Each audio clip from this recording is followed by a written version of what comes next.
Subscribe कीजिए IAS study centre channel को और बेल आइकन को दबा दीजिए झारखंड स्पेशल से रिलेटेड वीडियो पाने के लिए। Good evening. आज की क्लास में हम लोग जो है सीएनटी के अंतर्गत अध्याय 8 को पढ़ेंगे। अध्याय 8। इसके पहले मैं कुछ इम्पॉर्टेंट बात बताना चाहता हूँ। अगर आप लोग जेपीएससी की तैयारी कर रहे हैं तो जेपीएससी में सीएनटी से जो है टोटल 5 क्वेश्चन आते हैं, याद रखिएगा। टोटल जो है 5 प्रश्न आएंगे, ठीक है। और पढ़ना है सीएनटी के अंतर्गत टोटल 19 अध्यायों को। बहुत बच्चे बोलते हैं कि बहुत ही बोरिंग चैप्टर होता है यह, क्योंकि इसमें 19 अध्याय हम लोगों को पढ़ना है जो समझ में नहीं आता है। तो एग्ज़ाम में जो पूछे जाते हैं ये 19 अध्याय से नहीं पूछे जाते हैं। इसमें से कुछ इम्पॉर्टेंट है अध्याय, आप लोग देख लीजिए। अध्याय जो इम्पॉर्टेंट है, अध्याय 8, अध्याय 9, अध्याय 10 और अध्याय 16। बस ये 4 अध्याय आप लोग एकदम कंठस्थ कर जाइए। 8, 9, 10, 16 इसको बहुत ही अच्छी तरीके से आप लोगों को समझना होगा। अगर अच्छी तरह से आप लोग इसको समझ लिए तो यहीं से आपके 5 क्वेश्चन आ जाएंगे। 5 क्वेश्चन आपके यहीं से पिक होंगे। इसीलिए यह चैप्टर का सीएनटी चैप्टर का जो अध्याय है 8, 9, 10 और 16, इसका क्लास आप लोग मिस मत कीजिएगा। इसको पूरी तरह से एक एक अक्षर अच्छी तरह से रट जाइएगा। इसीलिए आज का क्लास आप लोगों के लिए इम्पॉर्टेंट हो जाता है, क्योंकि आज की क्लास में हम लोग अध्याय 8, अध्याय 9 और अध्याय 10 को पढ़ेंगे। और इसको मैं बहुत ही डिटेल में बताऊंगा जहाँ से क्वेश्चन आते हैं।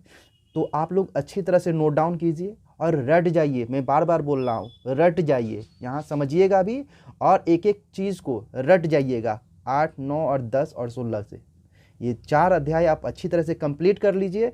मैं गारंटी देता हूँ कि 5 क्वेश्चन आपके बन जाएंगे। तो चलिए आज का क्लास हम लोग शुरू करते हैं अध्याय 8 से, क्योंकि यह बहुत ही इंपॉर्टेंट हो जा रहा है, इसलिए आप लोग इसे समझिएगा।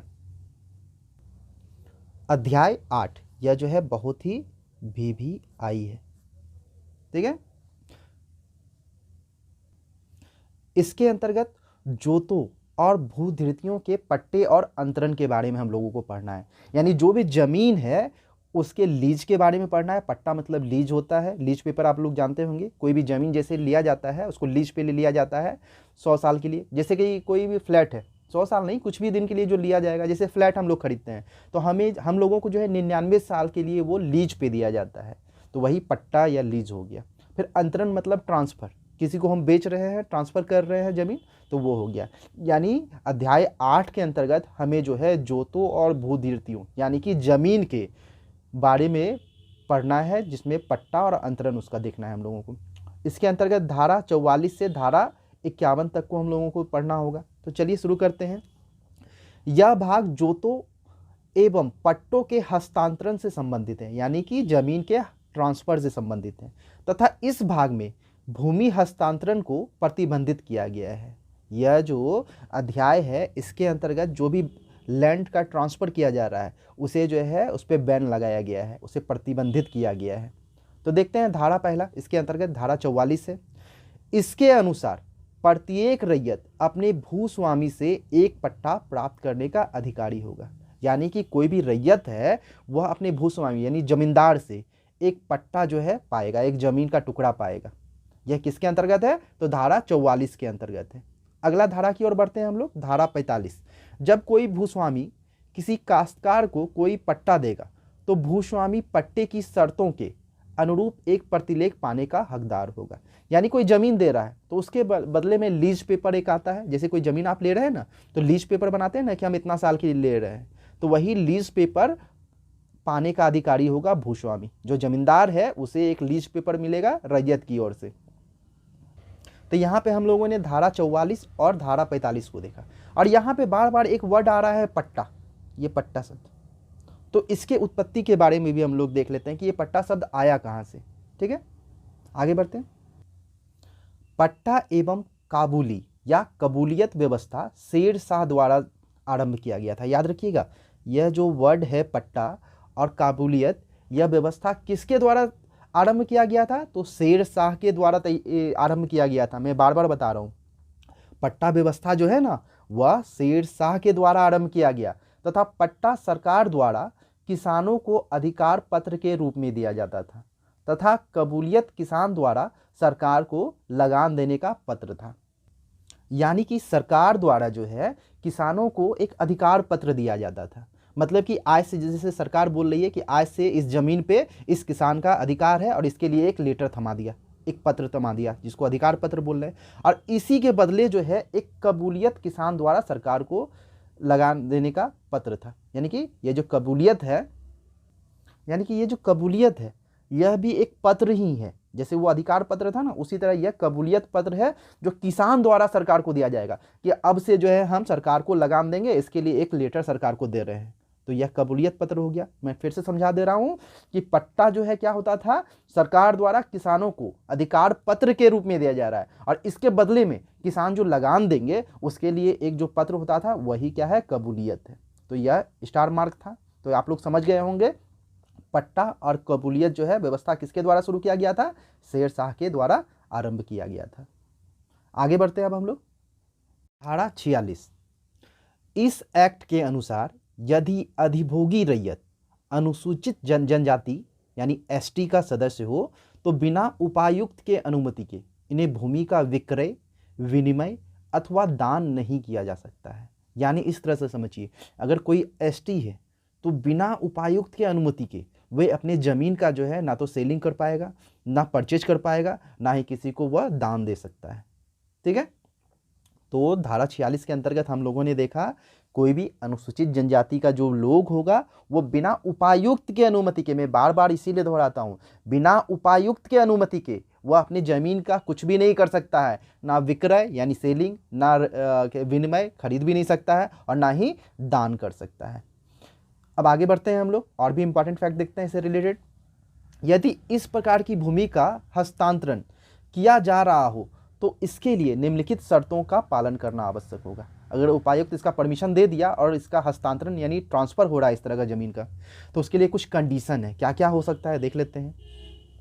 हस्तांतरण प्राप्त करने वाला भी अनुसूचित जनजाति का सदस्य हो, यानी कि जिसे ज़मीन मिलना है, जिसके नाम पे, जैसे हम कोई अनुसूचित जनजाति का आदमी है, एसटी है, तो हम किसी और को जो ज़मीन दे रहे हैं वह भी क्या हो, अनुसूचित जनजाति का ही हो, यानी कि वह भी एसटी ही होना चाहिए, तभी ज़मीन ट्रांसफ़र किया जा सकता है, नहीं तो ज़मीन का ट्रांसफ़र नहीं होगा। तो पहला हम लोगों ने इंपॉर्टेंट लाइन देखा कि हस्तांतरण प्राप्त करने वाला भी क्या हो, अनुसूचित जनजाति यानी एसटी का सदस्य हो। ठीक, आगे बढ़ते हैं। अगला इंपॉर्टेंट लाइन है, हस्तांतरित भूमि के क्षेत्र का हस्तांतरण प्राप्त करने वाला निवासी हो, यानी जिस जगह ज़मीन है, जिस क्षेत्र में ज़मीन है, उसी क्षेत्र का वह निवासी होना चाहिए जिसके पास यह ज़मीन जाना है या जिसके पास यह ट्रांसफ़र होना है। यानी जिस जगह वह ज़मीन होगा उसी क्षेत्र का वह आदमी भी होना चाहिए, तभी ज़मीन जो है ट्रांसफ़र होगा उसके नाम पे। अब यह बहुत ही वीवीआई लाइन है, हस्तांतरण प्राप्त करने वाला एवं हस्तांतरण करने वाला एक ही थाना क्षेत्र का निवासी हो। यह धारा 46A के अंतर्गत आता है। यानी इस 46 के अंतर्गत यह बहुत ही इम्पॉर्टेंट लाइन है कि कोई एसटी व्यक्ति अगर अपने ज़मीन का हस्तांतरण या ट्रांसफ़र करना चाह रहा हो तो जिसको वह हस्तांतरण करेगा, जिसको वह ज़मीन बेचेगा, वह आदमी भी वही थाना क्षेत्र का निवासी होना चाहिए जिस क्षेत्र का बेचने वाला है। यानी खरीदने वाला और बेचने वाला दोनों जो है एक ही थाना क्षेत्र का निवासी होना चाहिए। और मैं ये किसके लिए बता रहा हूँ, तो एसटी के लिए बता रहा हूँ, अनुसूचित जनजाति वाले लोग के लिए बता रहा हूँ। ठीक ना। यानी जो भी एसटी व्यक्ति होगा वह जिस व्यक्ति को ज़मीन बेचेगा वह भी एसटी होगा और वही थाना क्षेत्र का निवासी होगा जहाँ का बेचने वाला है। खरीदने वाला भी एक ही थाना का, बेचने वाला भी एक ही थाना क्षेत्र का निवासी। और यह किस धारा के अंतर्गत है, तो धारा 46A के अंतर्गत आता है। अब अगली धारा की ओर बढ़ते हैं हम लोग, 46B। अभी हम लोगों ने एसटी के ज़मीन के बारे में पढ़ा, अब हम लोग एससी और ओबीसी का देखते हैं। यदि अधिभोगी रैयत एससी या ओबीसी का सदस्य हो तो भी उपरोक्त शर्तें एवं नियम भू हस्तांतरण के लिए लागू होंगे। यानी कि परमिशन उपायुक्त से लेना पड़ेगा, फिर भूमि जो हस्तांतरित भूमि का क्षेत्र होगा वह क्या होगा, उसी क्षेत्र का व्यक्ति ले सकता है। लेकिन यहाँ पे एक कंडीशन और क्या है, परंतु हस्तांतरण प्राप्तकर्ता उसी जिले का निवासी होना चाहिए जिस जिले में जोत स्थित हो। यानी जिस जिले में जमीन है उसी जिले का निवासी होना चाहिए जिसे जमीन ट्रांसफर होना हो। यानी जो जमीन ले रहा है उसी जिले का निवासी होना चाहिए। और ये किसके लिए कंडीशन है? एससी और ओबीसी व्यक्तियों के लिए है। एसटी के लिए अलग कंडीशन था, एससी और ओबीसी के लिए अलग कंडीशन है। मैं फिर से समझा दे रहा हूं, अगर कोई एसटी व्यक्ति है, कोई अनुसूचित जनजाति का व्यक्ति है, तो उसके लिए कंडीशन क्या था? एक ही थाना क्षेत्र का निवासी होना चाहिए।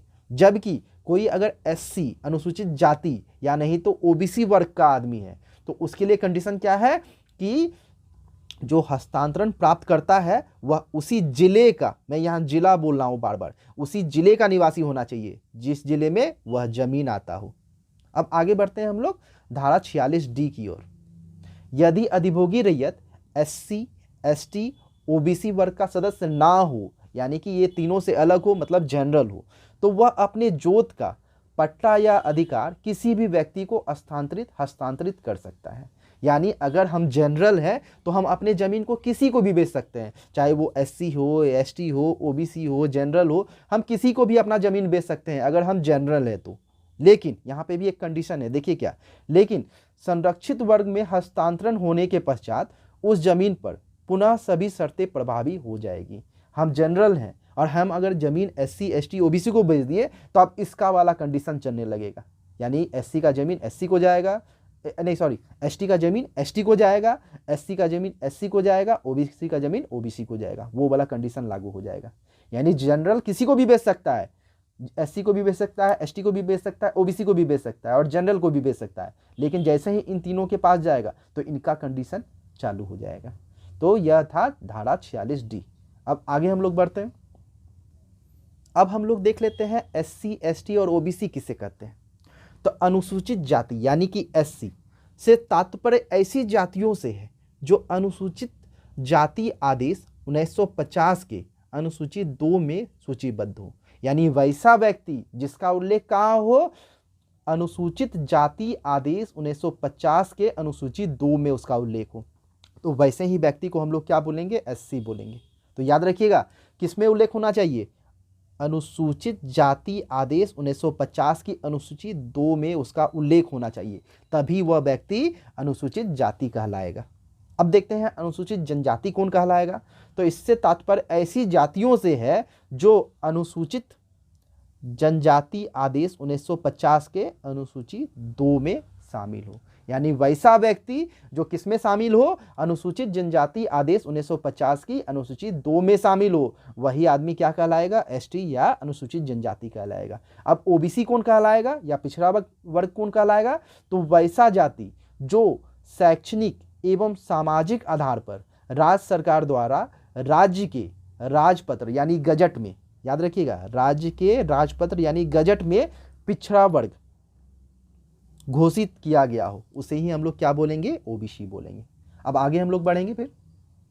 अब यहाँ पे आप लोगों को बार बार जो है एक शब्द आएगा भुगत बंध, तो इसे मैं पहले समझा देता हूँ कि आखिर भुगत बंध होता क्या है, क्योंकि आप लोग कंफ्यूज होते होंगे कि कुछ वर्ड ऐसा है सीएनटी के अंतर्गत जो आप लोगों को समझ में नहीं आता है। तो पहले मैं समझा देता हूँ कि भुगत बंध होता क्या है।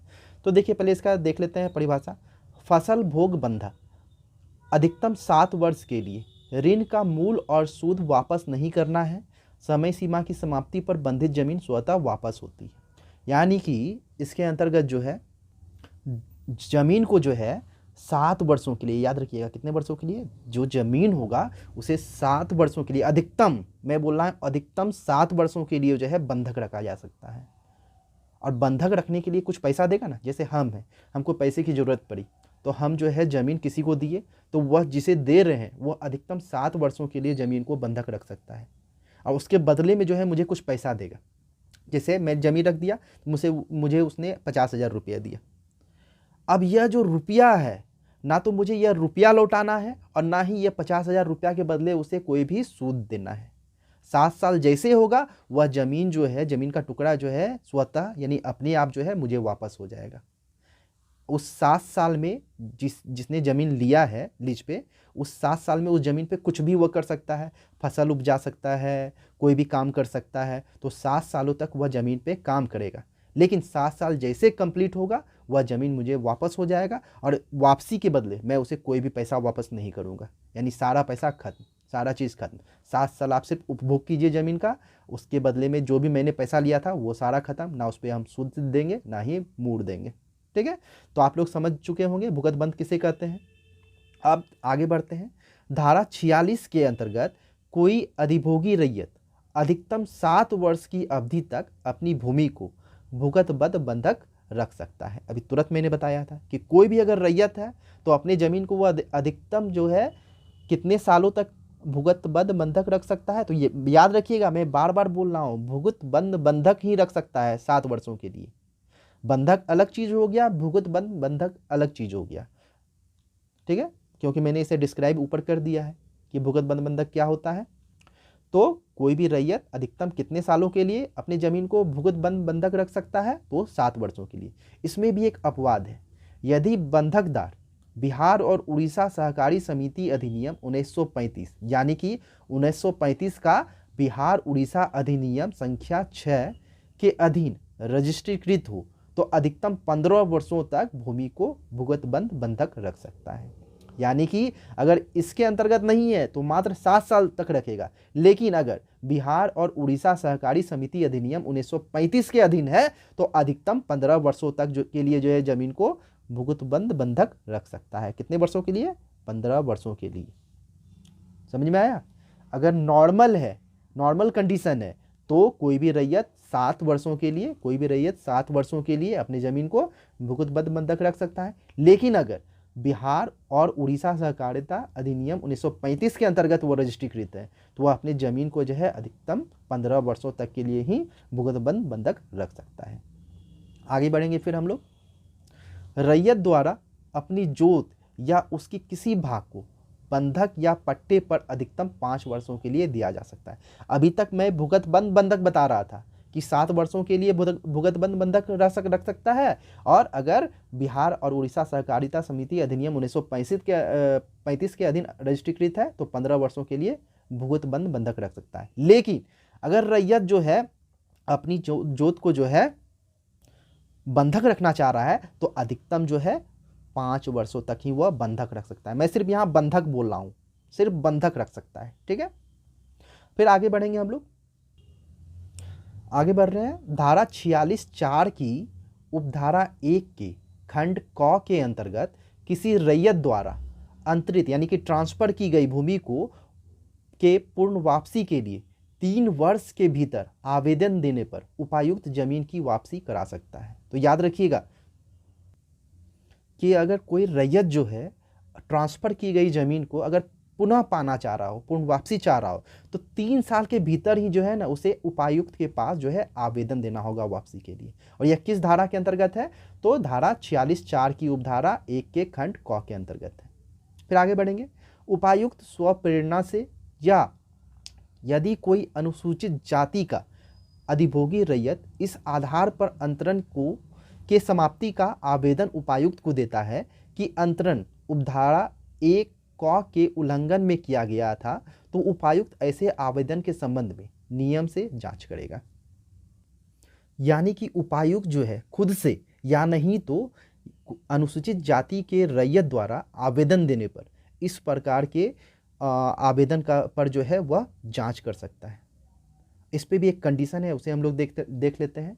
परंतु ऐसा कोई आवेदन उपायुक्त द्वारा तब तक ग्रहण नहीं किया जाएगा जब तक कि अधिभोगी अभिधारी ने अपने जोत या उससे किसी भाग के अंतरण की तारीख से 12 वर्षों की कालावधि के भीतर उसे फाइल ना कर दिया हो। यानी कि जमीन ट्रांसफर होने के 12 साल के भीतर ही यह आवेदन देना होगा, तभी जो है इस पे जांच प्रक्रिया चालू होगी।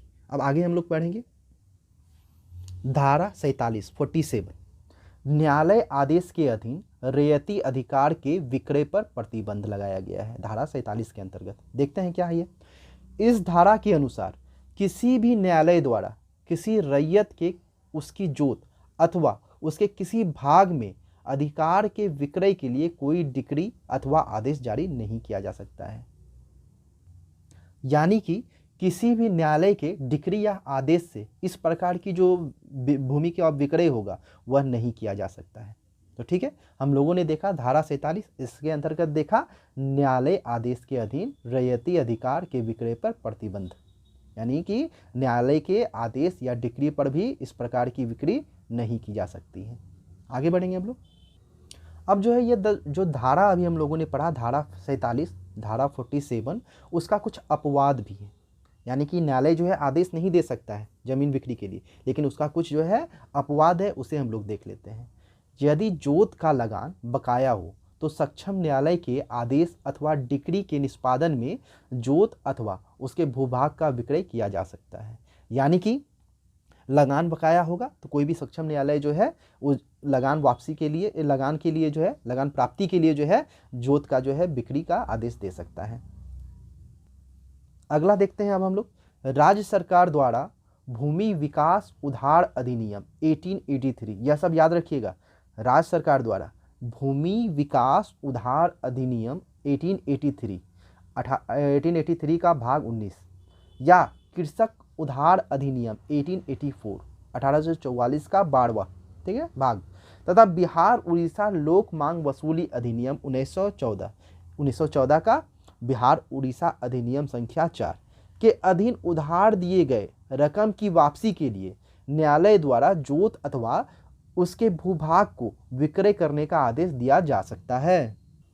यानी कि इन सारे अधिनियम के अंतर्गत उधार दिए गए रकम की वापसी के लिए, अगर हम किसी को पैसा दिए हैं उससे हमको वापस लेना है, उसके लिए न्यायालय जो है जमीन, और वह उसमें सक्षम नहीं है, तो न्यायालय जो है उस जमीन को बेचने का आदेश दे सकता है। अगला देखते हैं अब हम लोग, यदि कोई अधिभोगी रैयत अपने जोत अथवा उसके किसी भाग को बिहार उड़ीसा सहकारी समिति 1935, बिहार और उड़ीसा अधिनियम 6 1935 के अधीन पंजीकृत किया गया हो अथवा ऐसी कंपनियों में पंजीकृत किया गया हो जिसका निम्नतम 51% यानी 51% शेयर सरकार के अधीन हो, यानी कि सार्वजनिक कंपनी होगा या उपक्रम होगा, तो इस स्थिति में समिति अथवा कंपनी का निर्णय मान्य होगा, क्योंकि उसके पास कितने परसेंट शेयर है, 51% शेयर है, मालिकाना हक हो गया, इसीलिए इस समिति और कंपनी का निर्णय ही क्या होगा, वैलिड होगा वहाँ पे। इस धारा यानी कि धारा 47 के कोई भी प्रावधान 1 जनवरी 1903 के पूर्व न्यायिक आदेश अथवा डिक्री पर लागू नहीं होंगे, तो यह भी आप लोगों के लिए इंपॉर्टेंट हो जाता है। फिर आगे हम लोग देखेंगे धारा 48 भूहड़ी भूधृति यानी कि भूमि के हस्तांतरण पर प्रतिबंध। भूहारी भूमि अथवा उसके किसी भूभाग को उसी शर्तों के अधीन हस्तांतरित किया जा सकता है जो SC, ST, OBC वर्ग के रैयत के लिए निर्धारित किया गया है। यानी इसके बारे में जो कंडीशन पढ़े थे वे सारे कंडीशन भी वही जो है भूहारी भूमि पर भी लागू होंगे। अगला देखते हैं हम लोग धारा 48A, भूहारी जमीन के बिक्री के लिए किसी न्यायालय द्वारा कोई आदेश अथवा डिक्री पारित नहीं किया जाएगा, यानी भूहारी भूमि का अधिकार आदेश अथवा डिक्री से मान्य नहीं होगा, यानी कि कोई भी न्यायालय के आदेश से इसका बिक्री नहीं किया जा सकता है। आगे बढ़ते हैं अब हम लोग धारा 49, धारा 49, इसमें कुछ इम्पॉर्टेंट फैक्ट है, देख लेते हैं उसे हम लोग। कुछ विशेष परियोजना के लिए भूहारी जमीन का हस्तांतरण सार्वजनिक कार्यों, धार्मिक तथा शैक्षणिक प्रयोजन के लिए एवं सार्वजनिक निर्माण तथा सिंचाई व्यवस्था के लिए भूहारी जमीन का हस्तांतरण किया जा सकता है। यानी कि मैंने अभी तुरंत बताया भूहारी जमीन पर भी जो है SC, ST, OBC वाले वर्ग का कंडीशन अप्लाई था, लेकिन ये सारे प्रयोजन के लिए उसका हस्तांतरण किया जा सकता है। खनन कार्यों के उपयोग के लिए भूहारी जमीन का हस्तांतरण किया जा सकता है। इस प्रकार के सभी हस्तांतरण के दस्तावेज रजिस्ट्रीकृत दस्तावेज के रूप में तैयार किए जाएंगे तथा इसके लिए उपायुक्त की लिखित सहमति आवश्यक है। याद रखिएगा ये सारा जो है हस्तांतरण के लिए किसकी मंजूरी चाहिए, किसकी लिखित सहमति चाहिए, तो उपायुक्त की। याद रखिएगा किसका, उपायुक्त की लिखित सहमति आवश्यक है। आगे बढ़ेंगे हम लोग। उपायुक्त की सहमति उपायुक्त के जांच प्रतिवेदन के आधार पर संचालित होगा, यानी सहमति देने से पूर्व उपायुक्त जांच का अधिकारी होगा। यानी कि इस तरह के हस्तांतरण में अगर यह जो है आदेश देता यानी सहमति देता है तो उसके पहले वह जो है इसका जांच करेगा तथा इस संदर्भ में उपायुक्त भू धारण भूधारक की हानि के प्रतिकार यानी मुआवजा के संदर्भ में निर्देश दे सकता है। चलिए अब अगले एक्ट की ओर बढ़ते हैं हम लोग। धारा 50 कुछ विशेष प्रयोजन के लिए भूस्वामी द्वारा रैयतों के जोतों का अर्जन किया जा सकता है, यानी कि जो जमींदार होंगे उसके द्वारा रैयतों के जोतों को जो है छीना जा सकता है। उसके लिए कुछ कंडीशन है, देख लेते हैं क्या क्या कंडीशन है। यदि कोई भूस्वामी किसी जोत का अर्जन सार्वजनिक कार्य, धार्मिक एवं शैक्षणिक कार्य, सार्वजनिक विनिर्माण कार्य तथा सिंचाई कार्य के लिए करना चाहता है तो उपायुक्त के आदेश से भूमि का अर्जन कर सकता है तथा उपायुक्त इसके लिए शर्तों का निर्धारण कर सकता है। तो यह सब इंपॉर्टेंट लाइन थे। फिर इसके अलावा खनन कार्यों के लिए भी भूमि का अर्जन किया जा सकता है जमींदार द्वारा या भूस्वामी द्वारा। तो धारा 50 को हम लोगों ने देख लिया। तो धारा अध्याय 8 के अंतर्गत जितने भी इंपॉर्टेंट फैक्ट थे उसे मैंने आप लोगों को बता दिया। अब अध्याय 9 की ओर बढ़ते हैं हम लोग। अध्याय 9 लगान के बारे में साधारण उपबंध। इसके अंतर्गत हम लोगों को धारा 51A से धारा 63 तक पढ़ना है, यानी धारा 51A से लेकर 63 तक को हम लोग पढ़ेंगे। तो सबसे पहले धारा 51A को देखते हैं। लगान की स्थिरता के बारे में उपधारणाएं, यानी कि स्टेबल रहेगा लगान, उसके बारे में जो भी उपधारणाएं होंगी उसके बारे में जानकारी कहाँ है, धारा 51A के अंतर्गत है। धारा 52 लगान सिर्फ नगद रूप में ही भुगतान किया जाएगा तथा यह भुगतान 4 किस्तों में किया जाएगा, यानी जो भी लगान है वह क्या किया जाएगा, कैश किया जाएगा, नगद किया जाएगा। और कितने किस्तों में, तो 4 किस्तों में किया जाएगा। देख लेते हैं क्या क्या है।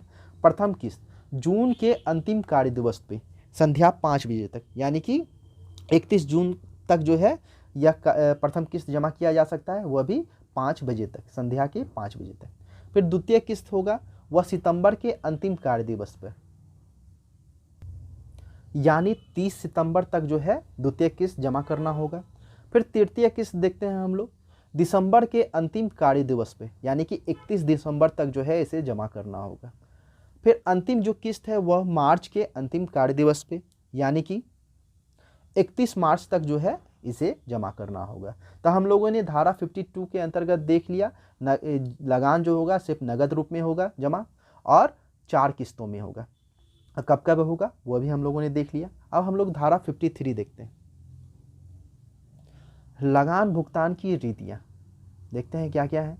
लगान का जमा माल कचहरी में किया जाना, यानी कि धारा 53 के अंतर्गत ही लगान का जो है जमा कहाँ होगा, लगान तो माल कचहरी में जमा होगा।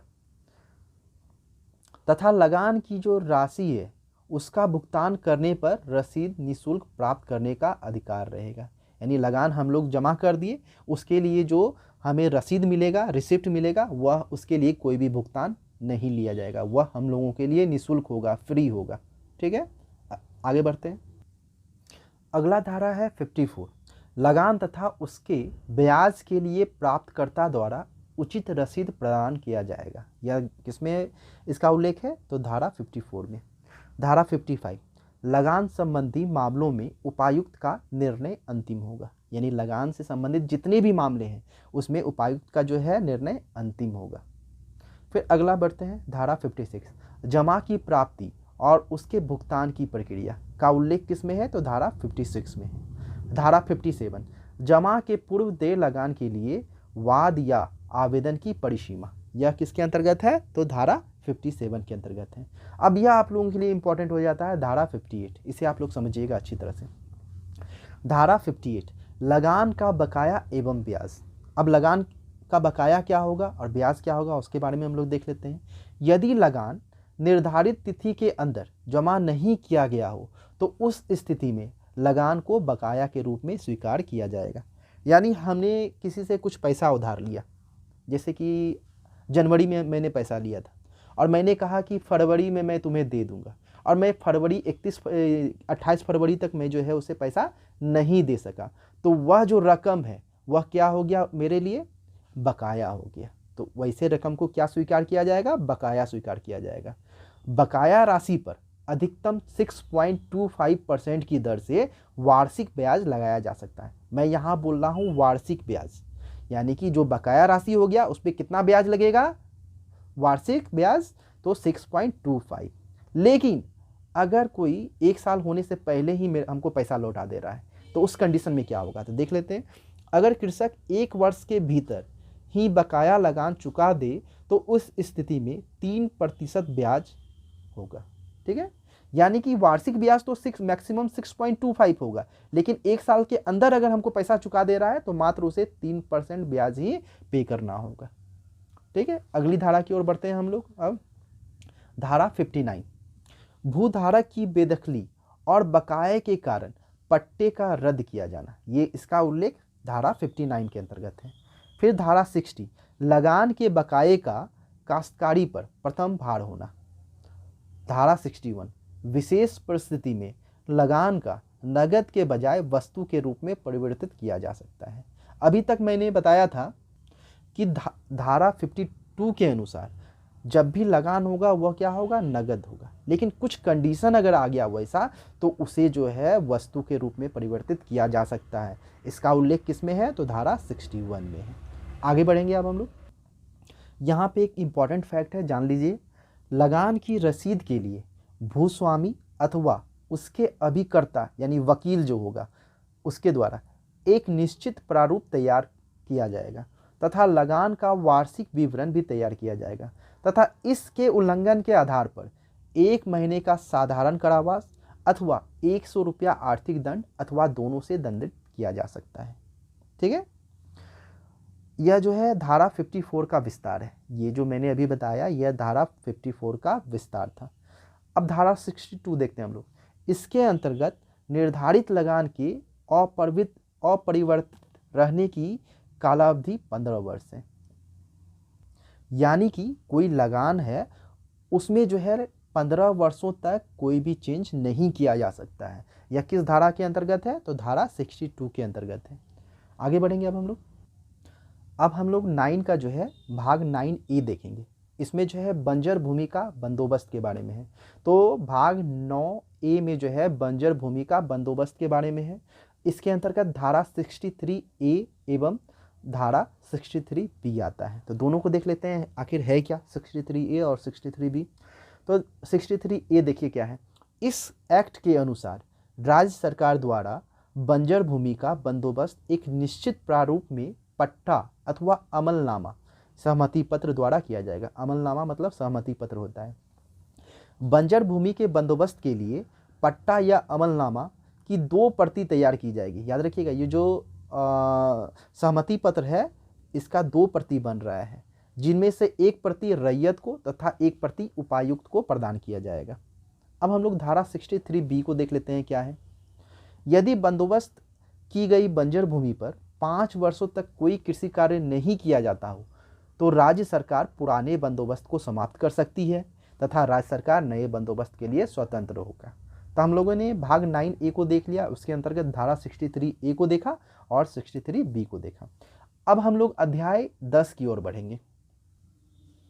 अध्याय 10 भूस्वामी तथा काश्तकार के लिए प्रकीर्ण उपबंध यानी मिसलेनियस उपबंध जो भी होंगे देखते हैं। इसमें जो है धारा 64 से धारा 75 तक को हम लोगों को देखना होगा। देखते हैं धारा 64, किसी भी भूमि को उपायुक्त के पूर्व अनुमति से कोरकर भूमि के रूप में परिवर्तित किया जा सकता है। मैंने कोरकर भूमि के बारे में पहले ही बताया है, आप लोग पहले का वीडियो देखिएगा। तो कोरकर भूमि के रूप में परिवर्तित करने के लिए किसकी अनुमति चाहिए, उपायुक्त की भूमि चाहिए।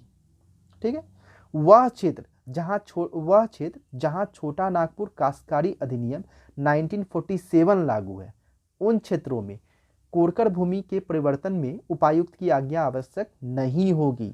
यानी कि नॉर्मल कोई भूमि है तो वहां पे उपायुक्त की अनुमति चाहिए, लेकिन अगर जमीन जो है छोटा नागपुर काश्तकारी अधिनियम 1947 के अंतर्गत हो तो वहां पे जो है उपायुक्त की आज्ञा की आवश्यकता नहीं है। अब अगला धारा देखते हैं, धारा 65। इसे जो है निरस्त कर दिया गया, समाप्त कर दिया गया था। धारा 21 छोटा नागपुर काश्तकारी अधिनियम 1947। धारा 65 के अंतर्गत जो है क्या था, धारा 21 छोटा नागपुर काश्तकारी अधिनियम 1947 जिसे निरस्त कर दिया गया है। अब आगे बढ़ते हैं हम लोग। धारा 66 किसी व्यक्ति के निवास या वास की जमीन अथवा उद्यान की जमीन को कोरकर भूमि के रूप में परिवर्तित नहीं किया जा सकता है। धारा 68, न्यायालय के डिक्री अथवा आदेश के अतिरिक्त किसी भी काश्तकार को उसके कृषि जोत से बेदखल नहीं किया जा सकता है। यानी न्यायालय जब आदेश देगा तभी उसे जो है बेदखल किया जा सकता है, उसके अलावे किसी भी चीज़ से उसे बेदखल नहीं किया जा सकता है। आगे बढ़ते हैं हम लोग। धारा 71, यदि किसी काश्तकार को अवैध तरीके से बेदखल किया गया हो तो एक निश्चित अवधि के अंदर काश्तकार उपायुक्त को आवेदन दे सकता है। देखते हैं वो अवधि क्या होगा। अगर अधिभोगी रैयत है तो 3 वर्ष के अंदर उसे आवेदन देना होगा। अगर अंधिभोगी रैयत है तो 1 वर्ष के अंदर उसे जो है आवेदन देना होगा। मैंने अधिभोगी रैयत और अंधिभोगी रैयत ये दोनों के बारे में डिटेल से बताया है। आप लोग जो है प्रीवियस वीडियो देखिए, उसमें आप लोगों को यह समझ में आ जाएगा। आगे बढ़ेंगे फिर। अवैध बेदखली के संदर्भ में उपायुक्त द्वारा जांच किया जाएगा तथा अवैध बेदखली की स्थिति में उपायुक्त द्वारा काश्तकार को पुनः स्थापित किया जाएगा। ठीक है। अब धारा 71 बहुत ही इंपॉर्टेंट है, इसे आप लोग बहुत ही अच्छी तरीके से समझिएगा। इस धारा को आप लोग जो है ना अच्छी तरह से समझिएगा। धारा 71A, यदि बेदखल किया गया रैयत अनुसूचित जनजाति यानी ST का सदस्य हो तो भूमि के हस्तांतरण के 30 वर्षों के अंदर आवेदन को मान्य किया जा सकता है। अभी तक मैंने बताया था कि जैसे अधिभोगी रैयत है तो 3 वर्ष के अंदर जो है उपायुक्त के पास आवेदन दे सकता है। अगर अंधिभोगी रैयत है तो 1 वर्ष के अंदर जो है उपायुक्त के पास आवेदन दे सकता है। लेकिन अगर ST आदमी है यानी अनुसूचित जनजाति है तो वह जो है हस्तांतरण के 30 वर्षों के अंदर जो है आवेदन दे सकता है, यानी कि एक बहुत लंबा पीरियड है। ठीक है। यदि इस अवधि के अंदर जमीन पर कोई निर्माण कर लिया गया हो तो उपायुक्त द्वारा जमीन का मूल्य निर्धारण किया जा सकता है तथा जमीन का निर्धारित मूल्य देकर प्राप्तकर्ता वैध हस्तांतरण प्राप्त कर सकता है। यानी कि उपायुक्त जो है उस जमीन का जो है मूल्य निर्धारित करेगा। कंडीशन क्या होना चाहिए कि उस जमीन पर कोई निर्माण कर दिया, कोई घर बना दिया, कुछ बना दिया, तो उपायुक्त जो है उस जमीन का जो है मूल्य निर्धारित करेगा और वह मूल्य देकर जो है वह जमीन वापस पा सकता है। अब यहाँ पे एक इम्पॉर्टेंट लाइन है, आदिवासी जमीनों की रक्षा के लिए SAR अदालतों का गठन अनुच्छेद 71A के तहत 1972 में किया गया। तो यह आप लोगों के लिए इम्पॉर्टेंट है। आगे बढ़ेंगे हम लोग। यदि प्राप्तकर्ता जमीन का मूल्य नहीं देना चाहता है तो उपायुक्त उस निर्माण को 6 माह से 2 वर्ष की अवधि के अंदर हटाने का आदेश दे सकता है तथा यदि उपायुक्त के आदेश का पालन नहीं किया गया हो तो उपायुक्त द्वारा निर्माण को नष्ट करने का आदेश दिया जा सकता है। यानी कि जो अनुसूचित जनजाति का व्यक्ति है वह अगर जमीन का मूल्य नहीं देना चाह रहा है, सक्षम नहीं है उसमें, तो उपायुक्त जो है उस जमीन पे जो भी चीज़ निर्माण हुआ है, घर बना हुआ है, जो बना हुआ, उसको नष्ट करने का आदेश देगा। अगर नष्ट नहीं हुआ तो उपायुक्त जो है खुद से उस निर्माण को नष्ट करने का आदेश दे सकता है। अब एक और धारा है, धारा 71 ख। 71 हम लोगों ने ए देखा, अब ख देखते हैं बी के तहत अगर भूमि अंतरण प्रक्रिया में अंतरक दोषी पाया जाए तो उसे 3 वर्ष कारावास या 1000 रुपये का जुर्माना या दोनों से दंडित किया जाएगा। ठीक है। अगली धारा की ओर बढ़ते हैं हम लोग। धारा 72, रैयत द्वारा भूमि का अभ्यर्पण यानी कि सरेंडर, समर्पण कर दे रहा है। रैयत द्वारा किसी कृषि वर्ष के अंत में उपायुक्त की लिखित एवं पूर्व मंजूरी से अपनी जोत को भूस्वामी को सौंप सकता है, यानी जमींदार को वापस कर देगा अपना जोत वो। धारा 73, रैयत द्वारा भूमि का परित्याग, इसका उल्लेख किसमें है तो धारा 73 में है। और धारा 75 को देख लेते हैं, भूमि का माप यानी उसका जो नाप होगा उसके बारे में। सभी प्रकार के भूमि का सर्वेक्षण एवं माप करने का अधिकार राज्य सरकार को होगा। यह किसके अंतर्गत उल्लेखित है तो धारा 75 के अंतर्गत। तो आज की क्लास में हम लोगों ने अध्याय 8, 9 और 10 को देखा। अब अगले क्लास में हम लोग जो है अध्याय 11 को देखेंगे। तो आज के लिए यहीं तक। Thank you.